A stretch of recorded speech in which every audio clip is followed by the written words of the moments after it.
देखो क्या है कि जो जो लाइफस्टाइल है, आज की जो लाइफस्टाइल है या आजकल की जो वे ऑफ थिंकिंग है या सोचने का जो तरीका है मनुष्य का या आदमी का, वो एकदम शॉर्ट टाइम का है। तो ये वीडियो के द्वारा मैं ये बताना चाहता हूँ कि गेम ऑफ माइंड क्या चल रहा है या क्या होता है, क्या होता है। सबसे पहली बात तो मैं आपको बताता हूँ कि जो पुराने लोगों का लाइफस्टाइल था, जो पुराने लोग जीते थे, वो कैसे जीते थे और आज के युग में क्या चल रहा है ये भी बताऊंगा मैं आपको। सबसे पहली बात तो हम ब्रेन में पहुंचते हैं। ब्रेन के बारे में सबके अपने अपने तजुर्बे हैं, सबके अपने अपने एक्सपीरियंस हैं, सबकी अपनी अपनी रिसर्च है। मेरी रिसर्च है, मैं अपनी रिसर्च के अकॉर्डिंग बता रहा हूँ। मैं किसी को ना मैं क्रिटिसाइज़ करना चाहता हूँ, ना मैं किसी को फॉलो करके बोल रहा हूँ। ये ब्रेन है हमारा। ये ब्रेन जो होता है ना, ये सिर्फ मेमोरीज़ का बंच है, या सिर्फ मेमोरीज़ का बंच नहीं भी है बोल सकते हैं, और भी इसके कार्य हैं।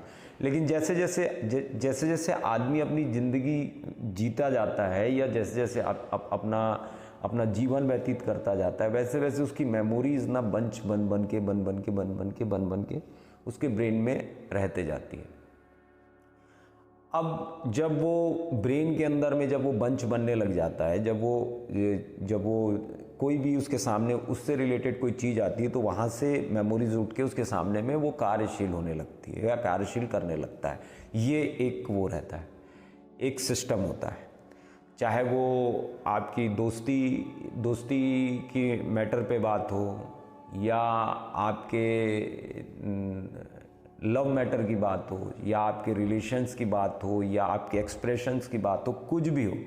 इसीलिए एक ही तरह का कार्य देखा जाता है, एक ही तरह का कार्य मोस्ट लोगों में देखा जाता है। वो बहुत जल्दी ना अपनी एक्टिविटी को चेंज कर पाते हैं, ना अपनी प्रेजेंटेशन को चेंज कर पाते हैं। वो बहुत ही ज़्यादा, अगर उनका दिमाग शार्प है या बहुत ज़्यादा उनके माइंड में कंट्रोल है, तब वो अपनी एक्टिविटी को चेंज करते हैं या अपने पैटर्न को चेंज करते हैं या जो भी करते हैं। लेकिन फिर भी उसमें सिमिलरिटी कैच करने वाला आदमी समझ जाता है कि ये आदमी किसको फॉलो कर रहा है या ये आदमी किसके ऊपर से बोल रहा है। मैं आपको अगर इसमें बहुत सारे एक्सपीरियंस और बहुत सारे मैं आपको एग्जांपल दे सकता हूँ, लेकिन पुराने जो लोग थे उनके जो ब्रेन का जो बंच था ना, वो बड़ा था, लिमिटेड था और बड़ा था। मतलब उनको एक फॉर्मेट बताया गया था कि आपको आपके पास में ये कार्य है, आपके पास सुविधाएं इतनी इतनी है, आपको ऐसे जीवन व्यतीत करना है, बच्चों की ऐसे एजुकेशन करानी है, और आपको अब जब आप वृद्ध अवस्था पे आ गए हैं या अपने उम्र आधी जी चुके हैं, तो enjoyment is not for you. बस वो enjoyment, liabilities is for you, लेकिन enjoyment is not for you. ठीक, ये ऐसा जीवन व्यतीत करते थे। आज के टाइम पीरियड में वो जो बंच है उसकी क्वालिटी शॉर्ट हो गई, छोटी हो गई है, छोटी कर दी है। मतलब ये गया वो गया। मेमोरी ब्रेन के अंदर में जो बंच है उसके नंबर्स ज़्यादा हो गए, पहले के जो लोग थे उनकी मेमोरी उतनी थी, लेकिन उनके जो बंच थे वो कम थे, या बंच की जो वॉल्यूम थी वो ज़्यादा थी। अपन ऐसा बोल सकते हैं। मैं आपको फिर से बोल रहा हूँ कि ये मैं अपने एक्सपीरियंस से बता। तो यहाँ पर गेम ऑफ माइंड क्या होता है? गेम ऑफ माइंड क्या होता है कि जब मेमोरी आपके कंट्रोल पे नहीं है, जब या आपकी मेमोरी बार बार ऐसे हिल रही है, तो it is so easy to disturb you. आपके कंसंट्रेशन को या आपके किसी भी कार्य को अगर मेरे को उसको प्रभावित करना है, या आपका अगर अट्रैक्शन लेना है, it is so easy for me. क्योंकि आदमी की जो वे ऑफ थिंकिंग है वो बहुत छोटी हो जाती है, वो डिसाइड कर लेता है 50 सेकंड में, डिसाइड कर लेता है कि आदमी क्या है, ये आदमी बहुत अच्छा। वो डिसाइड कैसा करता है? इंटरनल फीलिंग से। वो ब्रेन से काम नहीं करता, वो इंटरनल फीलिंग से। मेरे को अच्छा लग रहा है, इसका लुक अच्छा लग रहा है, ये ऐसा है, ये फलानी भगवान को फॉलो करता है, ये ऐसा करता है, इनके ध्यान का पैटर्न मेरे को अच्छा लगता है, इनके योग का पैटर्न मेरे को अच्छा लगता है। या अगर ये ना भी हुआ तो बार बार बार बार बार बार बार बार आपके सामने आएगा, आपके सामने आएगा, आप थक के आप उसको वो कर लो। ये गेम ऑफ माइंड है और इसमें कोई खराबी भी नहीं है, लोग करते हैं, इसमें कोई खराबी नहीं है। इसमें ना ऑडियंस की कोई गलती है, ना जो प्रेजेंट कर रहा है उसकी कोई गलती, किसी की कोई गलती नहीं है। मैं सिर्फ आपको ये चीज़ बोल रहा हूँ कि जो गेम ऑफ माइंड है वो सिर्फ यही है। आप किसी भी चीज़ को अगर सोच रहे हैं या गहराई से अगर उतरने का प्रयास कर रहे हैं तो उसमें सिर्फ ये चीज़ों को देखना है कि आपने उसको कितना समय दिया। आप हर चीज़ों में शॉर्ट टाइम देखेंगे, चाहे वह एजुकेशन हो, चाहे वो आपको जैसे मैं बोलूँगा कि आप 3 दिन में योगा सीखो, तो आपके अंदर क्यूरियोसिटी बिल्कुल, और क्यूरियोसिटी क्या, मेरे को तो ये पक्का यकीन है कि उसमें ज़्यादा लोग आ जाएंगे। उनको ये नहीं पता कि मैं 3 दिन में क्या सिखा लूँगा उनको, 3 दिन में उनको क्या सिखा लूँगा, या एक्सपीरियंस की। अब उन लोग मेरी एक्सपीरियंस को भी नहीं देखेंगे, उन लोग सिर्फ देखेंगे 3 दिन, शॉर्ट टाइम को। जो शॉर्ट टाइम है वो अट्रैक्ट कर रहा है। तो शॉर्ट टाइम आज अट्रैक्ट इसीलिए कर रहा है क्योंकि आपको वैसा मोल्ड किया गया है, आपको वैसा ऑडियंस को मोल्ड किया गया है कि आप वैसे ऑडियंस बनो। और उसके अंदर में शॉर्ट टाइम के अंदर में आप बहुत सारी चीज़ें फिर ऐसी भी आ जाती हैं जो ऐसा भ्रम भी पैदा करती है। जो नहीं भी कैपेबल होता है वो सोचता है कि I am capable for all those things, ऐसा भी होता है। तो मैं ये गेम ऑफ माइंड इसीलिए बोलता हूँ इसको कि अगर आप किसी भी डिसीजंस पे जाते हैं, चाहे आप ध्यान के रूप में देखेंगे या आप योग के दृष्टिकोण से देखेंगे, चाहे एजुकेशन के दृष्टिकोण से देखेंगे, तो रिसर्च इन योर माइंड। सबसे पहले तो रिसर्च करना चालू करो अपने दिमाग के अंदर में। अपने दिमाग के अंदर कैसे रिसर्च करना? अगर मेरी वीडियो से प्रभावित होते हो तो, या प्रभावित नहीं भी होते हो तो, आप मेरे को फॉलो करते हो तो भी, और मेरे को अगर फॉलो नहीं करते हैं तब भी, आप बैठ रहे हैं, आपकी रिसर्च चालू हो जानी चाहिए। आपने क्या सीखा वो नहीं, आपने उसको रूपांतरित कैसे किया, उस पर ध्यान देने का जोर है। जैसे आजकल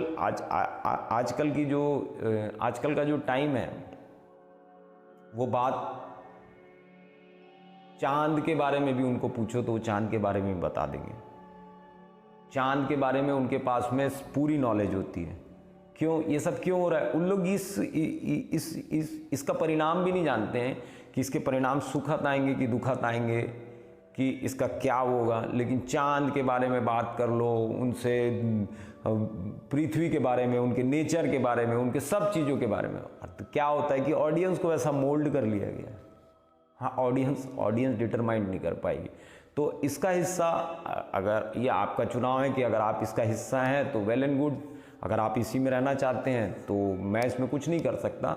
लेकिन ये जो है, इसको अगर आप एक बार ध्यान में बैठ के, या एक बार अपने दिमाग को कंसंट्रेट करके, या आँखों को बंद करके, कुछ भी करके, लेट के, सो के, नहाते हुए, खाते हुए आप इसको देखेंगे, definitely you get the reason, you get the result, और सब आंसर आपके सामने समक्ष निकल के आएंगे। लेकिन एक चीज़ होगा कि जब अब लोग ये चीज़ बोलते हैं कि सर हम हैबिट कैसे छोड़ें उसकी, तो हैबिट आपको छोड़नी नहीं है, आपको हैबिट लानी है विस्तार रूप से देखने की। कोई फर्क नहीं पड़ता कि आपके पास टाइम बच रहा है कि नहीं बच रहा है, कि क्या करना है क्या नहीं करना है। अगर आप उसमें 50 सेकंड दे रहे हैं, या आप उसमें 1 मिनट दे रहे हैं, या 2 मिनट दे रहे हैं, तो या तो आप उसको वहीं छोड़ दीजिए, आप ये मेरे लायक नहीं है। अगर आप उसके अंदर अपना डिसीज़न तभी देना जब यू नो अबाउट हिम, आपको उसके बारे में जानकारी, यही चेतनता है।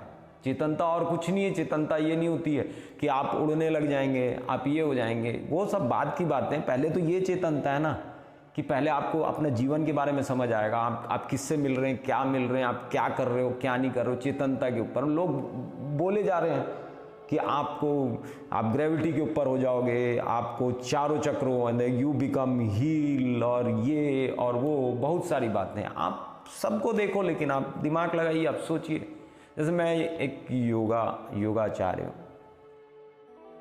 अब मैं आपको सिर्फ योगा बोल रहा हूँ, और अब मेरा खुद का कोई एक्सपीरियंस नहीं है। जब ये आज अगर आपको नहीं पता चलेगा, थोड़े दिनों के बाद में पता चल ही जाएगा, क्योंकि नेचर कभी भी कोई भी चीज़ को दबा के नहीं रखती। स्वभाव है, वो निकल के आएगा ही सामने। कि मेरा जो ज्ञान है ना, मेरा जो ज्ञान है या मेरे ज्ञान का जो भ्रम है, वो आज नहीं तो कल आप लोगों के समक्ष आ ही जाएगा। तो ये जो गेम ऑफ माइंड है, और जो ये गेम ऑफ माइंड जो चल रहा है दुनिया के अंदर में, आप इसका हिस्सा मत होइए। ये यही चाहते हैं कि ज़्यादा से ज़्यादा सात्विक होइए, ज़्यादा कॉम्प्लिकेशन पे मत आइए। सात्विक का मतलब है ज़्यादा कॉम्प्लिकेशन पे मत आइए। मैं आहार के ऊपर से नहीं बोलूँगा। सात्विक का मतलब है कि टाइम पे सोइए, टाइम पे खाइए, टाइम पे उठिए, उसके बाद आप अपनी रूपरेखा बनाइए। मैं अपने हर वीडियो में ये चीज़ बोलता हूँ। और ध्यान और योग अभ्यास अगर आप अपनी दिनचर्या में जोड़ते हैं तो आपके उसका परिणाम बहुत सुखद आएंगे। हरिओम। मैं योगाचार्य शिवाय, doctor in naturopathy and yoga science. Her her Mahadev.